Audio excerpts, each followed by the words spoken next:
આગામી તારીખ 8મી ફેબ્રુઆરીના રોજ મુંબઈમાં સામૂહિક દીક્ષા મહોત્સવનું આયોજન કરાયું છે, જેમાં 7 વર્ષની દીકરીને માતા દીક્ષા અપાવવા માંગતી હોય, જોકે પિતાએ આ મામલે દીક્ષા અટકાવવા સુરત ફેમિલી કોર્ટમાં અરજી કરી હતી, જેને લઈને ફેમિલી કોર્ટે દીકરીની દીક્ષા પર રોક લગાવી અને માતાને કોર્ટમાં એફિડેવિટ કરવા આદેશ કર્યો છે। સુરત શહેરમાં અગાઉ રહેતા અને શેરબજારનું કામકાજ કરતા પિતાએ પોતાની 7 વર્ષની માસૂમ દીકરીને અપાવનારી દીક્ષા અટકાવવા ફેમિલી કોર્ટમાં અરજી કરી હતી। 7 વર્ષની દીકરીને દીક્ષા અપાવવા માટે માતા અડગ હતી, જ્યારે પિતાનો વિરોધ હોય દંપતી વચ્ચે વિવાદ થયો હતો, જે મામલે આજે સુનાવણી હાથ ધરાઈ હતી અને કોર્ટે હાલ 7 વર્ષની દીકરીની દીક્ષા પર રોક લગાવી માતાને એફિડેવિટ પણ કરવા આદેશ કર્યો છે।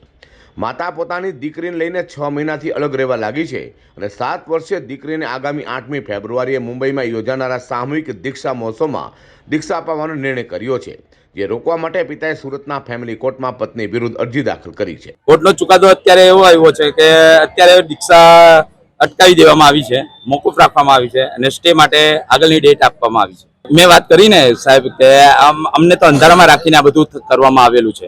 અમે ત્યાં ગયા, મારી વાઈફને શું કરવું છે, ઘરે બેસી રહેવું છે કે મારા ઘરે આવવું છે કે શું કરવું છે। 6-7 મહિનાથી ત્યાં બેસી લીધી। અમે ફેમિલી મેટર સોલ્વ કરવા માટે ત્યાં ગયેલા, પણ અમને તો અંધારામાં રાખીને બધું ત્યાં પહેલેથી જ બધી તૈયારીઓ હતી ને અમને નીચે એમ કહેવામાં આવ્યું કે સાહેબ તમે દીક્ષાની આજે અને આજે અત્યારે હા પાડો તો જ હું તમારા ઘરે આવીશ, હું ને મારો છોકરો ઘરે આવશું, ને તો પછી અમે ઘરે આવશું નહીં, જિંદગીમાં અમે ઘરે આવશું નહીં, તમે અત્યારે હા પાડો તો જ અમે ઘરે આવશું। અને એ લોકોની પૂરેપૂરી બધી તૈયારીઓ હતી ને અમને એમ કહેવામાં આવ્યું કે તમે સાહેબને વિનંતી તો કરો તો ખબર પડશે ને, વિનંતી નહીં કરો છો તો શું ખબર પડશે કે સાહેબ હા પાડે છે કે ના પાડે છે। અમને તો એમ હતું કે સાહેબ 2-3 વર્ષ પછી જ હા પાડશે। હા, અમારી માટે અંધારામાં રાખીને બધું કામ કરવામાં આવેલું છે। એ લોકોને બધું પહેલેથી જ એટલે જ તમારી વાઈફ એના ઘરે જઈને બેસી રહી। 6-7 મહિનામાં મારી દીકરી ત્યાં તૈયાર થઈ ગઈ। 7 વર્ષની દીકરી માટે પિતાએ કોર્ટના દરવાજા ખખડાવ્યા છે। પિતા ઈચ્છતા હતા કે મારી દીકરી દીક્ષા ના લે, એ જીત પર માતા પિયર ચાલી ગયેલી હતી।